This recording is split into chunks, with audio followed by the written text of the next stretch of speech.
Alrighty, hi sixth graders. Today we're going to be looking at working with our percents a little more, and we're actually going to move into the percent equation. So what's that going to look like? Let's open up to our first page right here, our table of contents, and I know I'm going to be on page 7, and I'm going to be working on the percent proportion.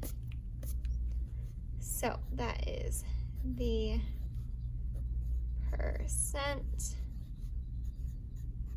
proportion.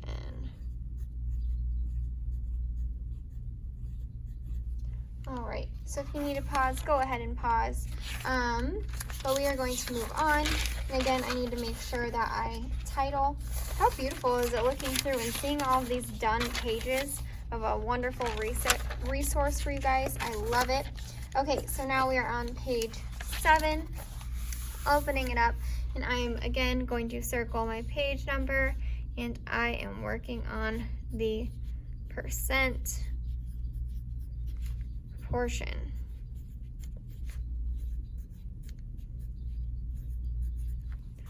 All right, so that is what I am doing today. All right, cool. So what the percent proportion is sometimes we need to find out a number. So we're going to kind of discuss what it is and go over some example problems, and you guys will see exactly why we do what we do with this like little equation. So it's kind of nice because we plug in numbers with it, and you know it'll all make sense here in a minute, so let's go ahead and get started. So let's first write a little bit about what it is. So we basically will have one ratio or fraction, and it compares part of a quantity to the whole quantity. So we're looking at part versus whole here. So let's go ahead and write that just so we kind of know what it means going forward. So one ratio or fraction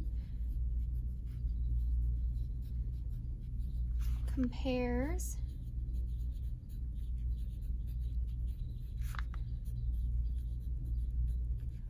part of a quantity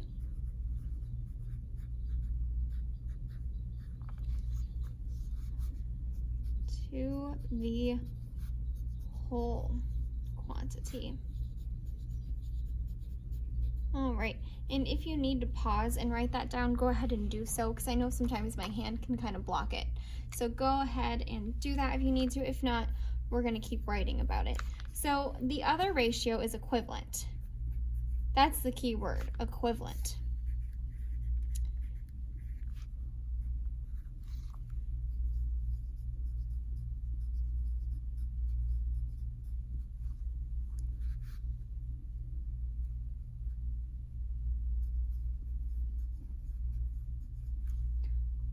Oh, I forgot to write is the. I was like, this sentence doesn't make sense. So the other ratio is the equivalent percent, written as a fraction.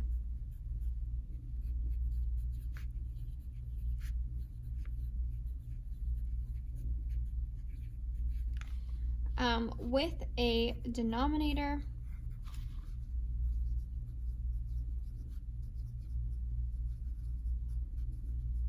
of 100. So again, if you need to, oh, I put wit instead of with. This is why I use pencil, because I prefer writing in pen. My handwriting is much neater in pen, but I mess up all the time, which is great. Mistakes are how we learn. Okay, so what does this look like? So, oh, and I put fraction. It's been a long week and it's only Wednesday. How silly is that? Okay, so one ratio or fraction compares part of a quantity to the whole quantity. So the other ratio is the equivalent percent written as a fraction with a denominator of 100. So let's look at what that looks like. So the percent equation, so we can actually put a name to it now.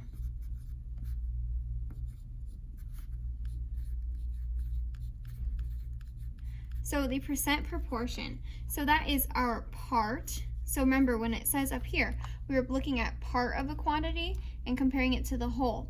So it's going to be part over, remember our line is over, so a division, whole equals percent over 100.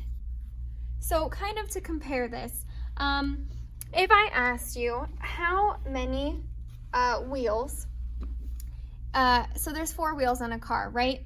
So how much of a part is 3 wheels?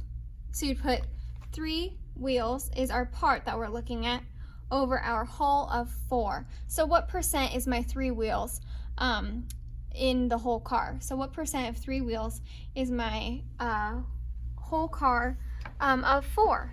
So what percent is 3 over 4? So I would look up and I would put my part here in whole. So that really wasn't a good example, and we're going to go deeper into that, but I just want you to see that we're comparing parts to a whole. So a whole car has 4 wheels, but we're looking at 3. That is my part. So another way to look at this is on the sides, I kind of write is and of, and that will make sense in a second here. So we are going to be doing percent equation, and you might want to box this off so you kind of know what it is, and so you can see that's really important. And also what I like to do for that is highlight it. So I know that I should look at this when I first look at this page. So part over whole equals percent over 100. So example one, like I think that once we look at examples, it kind of explains it a little bit better. So example 1. So here we're going to look at what we would do if we wanted to find percent. And I think this is when it will start to make more sense. Again, when we look at this, it kind of is like, huh? But now that we have a little bit of a problem that we're going to be seeing, I think it will kind of maybe help your memory a little bit and explain the concept. So what percent of 5 is 4?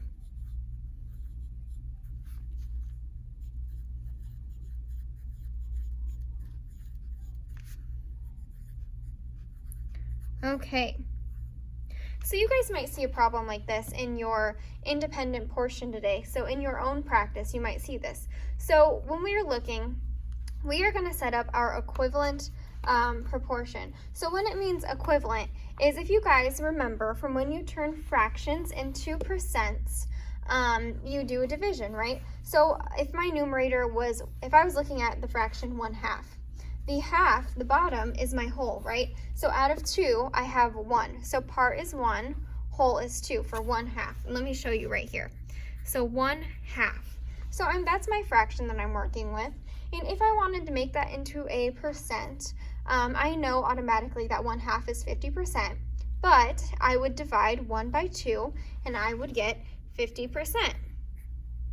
So if I set these up equivalent to each other, the reason I do it over 100 and I have an equal sign is because this means the same as that.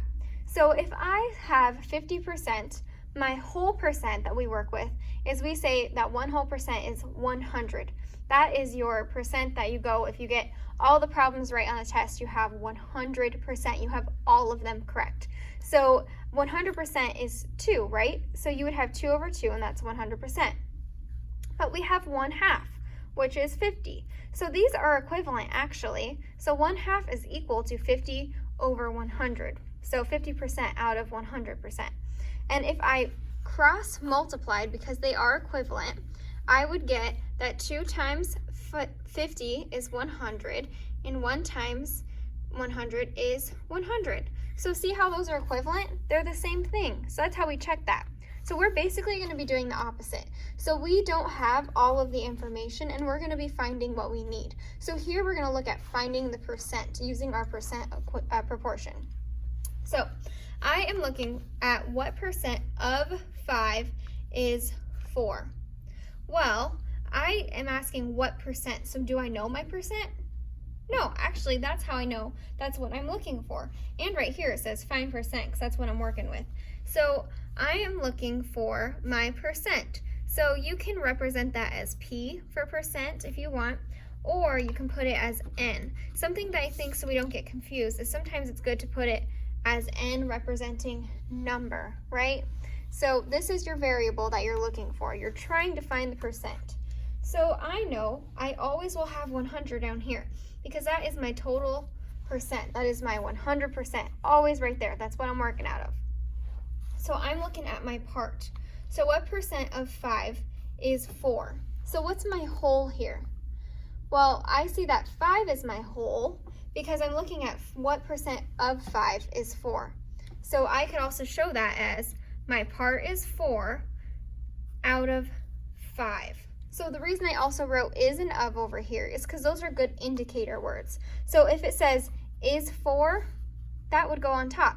And I see of 5, and that's at the bottom. So those are also really good. So I think that those are helpful. You can highlight them or circle them if you need to. They kind of mean the same thing. So of is always my whole number. So let's look at that a little more. So how are we going to solve for our percent? So because they are equivalent, we can cross multiply, because whatever this n is, that should be equal to 4/5. So I'm going to cross multiply for both of these. Perfect. So this is our first time working with variables again this year. So to refresh our memory on how to solve for them, we kind of need to do a few things. So first, I'm going to do 5 times n. So 5 times n is just 5n. So if you see two numbers next to each other, remember that two numbers next to each other means to multiply. So I have 5n equals, because remember, these are equivalent, 4 times 100. Well, what is 4 times 100? 4 times 100 is 400. So my new equation is 5n equals 400. All right, so when I am solving for my variable, what do? Well, from what I remember, I need to get my variable all on its own. So I need to divide by 5 because I'm doing the opposite. So I'm multiplying when these are next to each other. So 5 and n are being multiplied. So to get 5 on its own, I need to divide both sides by 5. So I get n equals, and then what is 400 divided by 5? All right, you can check me, but I think that 400 divided by 5 is 80. Perfect. So now I know that n equals 80. So that is my percent. So 4 is 80% of 5. See how that works? They all kind of intertwine. So if I were to do, so to check my work, I'm going to do, so check work. So you don't have to write this down, but it's kind of good to know going forward how you can make sure that you are doing things correctly and you have the right answer. So 4 over 5 is equivalent to 80 over 100. Well, first of all, we know that 80 is a percentage, right? So 4 divided by 5, if I converted this fraction into a percent, it should be 80%. So if you want to pause and do 4 divided by 5, see what you get.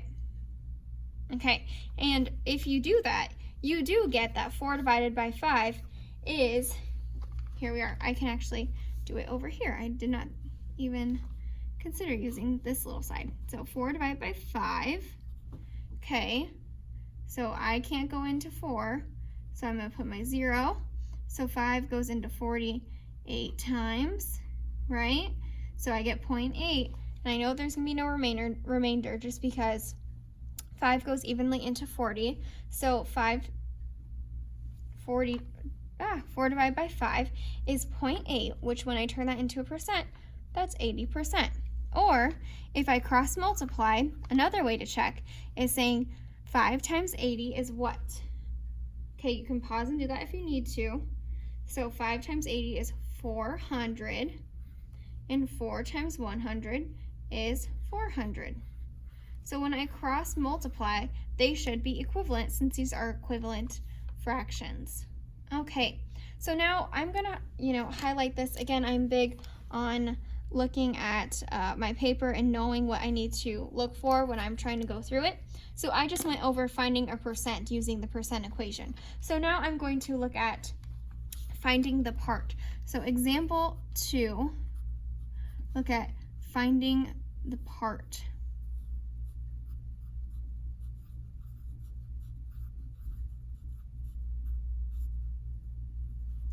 All right. So this is when I'm given everything but the part to my whole. So if I'm given everything but the part to my whole, then I will have this as my new variable, correct? Because that's what I'm solving for. So what you are solving for becomes your variable. So what is 80% of 5? And you will see problems written just like this in your textbooks, in your workbooks too. So make sure this is kind of familiar to you. So if you need to reference this video anytime you're doing your assignment, please do that. So 80% of 5. So I see that of 5, that's what I know. So of means whole. So I always kind of like to set up my fractions and fill out what I know. Well, I can always fill out 100 every time because that never changes. So I know that I'm looking for 80%, and what number is 80%. So I'm going to put my 80 here. So if you ever see a percentage, just automatically put it over 100. So of 5, 5 is my whole, so that's my of. So I'm going to put that on the bottom. So I'm looking for my part. So what percentage of 5, what number divided by 5 is 80%? So I'm going to put my n here. So that's the number I'm looking for. So if you want to try this one out on your own and cross multiply, you can pause and do that. Or if you need some extra practice, we're going to go through it together. So let's practice. So we are going to, again, cross multiply and set them equal to each other because these are equivalent fractions. So I'm going to do n times 100. So I get 100 n equals 80 times 5. All right, so when I do 80 times 5, I know that I'm going to get 400. So I get 100 n equals 400. So to solve again for the number I'm looking for, I'm going to divide since I'm multiplying.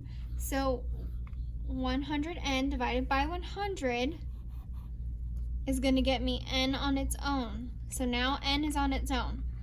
So once you see these numbers on top of each other, that is a division problem. But we're kind of lucky because we have 400 and 100.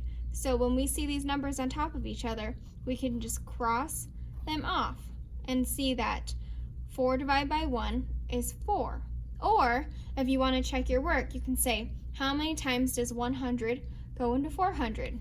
100, 200, 300, 400. So it goes in 4 times. So 4. So 100n. Oh, sorry. We just took away our 100. See, this is why we use pencil again. So n equals 4. Because now our n is on its own. So 4 is 80% of 5. All right. Okay, so now we just looked at how we find the part to the whole. So you found 3 wheels out of the 4 wheels. See, that is the part of our car. All right, so if we're going to use that reference that we talked about in the beginning, think about it like that. Okay, so example 3. Now we are finally going to look at finding the whole.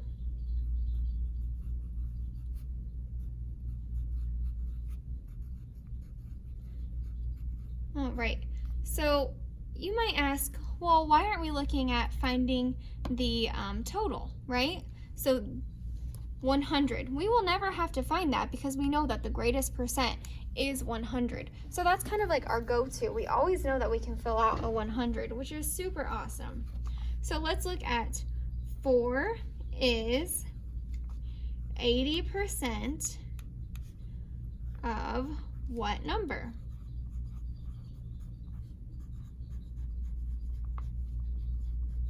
All right, then there's a little question mark right there.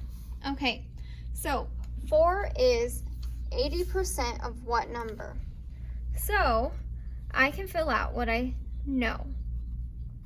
So I know that I have 100 always, because that's my total percentage. Okay, so 4 is, so my 4 is my part, and I know that it's that because it says is. 80%, I see a percent right away, so I can fill that in. Of what number? So of what? So my of is the number in question. So I can put my n there. So when you're looking for the whole, you will have that left over every time. Okay, so again, let's cross multiply because these are equivalent fractions and we can solve for n. So we have 4 times 100, and that equals 400. So then we have 80 times n, and we get 80n. So to get the final answer, I have to get n on its own, which means I need to divide by 80. So I need to do the opposite of what I did. So n equals, I wrote 800. How silly is that? Okay, so again, I can cross off my zeros. So now I have 40 divided by 8.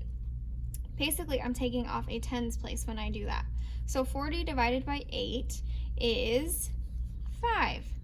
So n equals 5. So if I set this up with 4/5 equals 80 over 100, those should be equivalent. Okay, so you guys will see a little bit trickier of problems when you are doing it on your own, but don't freak out. If you see that a number is a decimal, it's still the exact same process, and you will still put it over 100, so it's always going to be over 100, and you will still solve by cross multiplying. Remember your keywords of is and of, so those tell you if it's a part or a whole.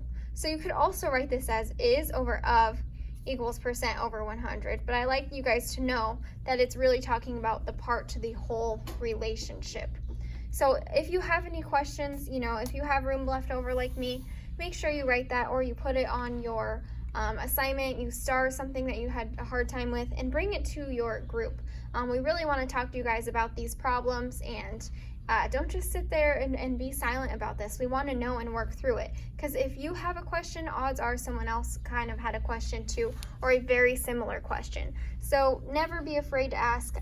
Math is something that we can all work through together, and it's super fun. That's what makes math so fun.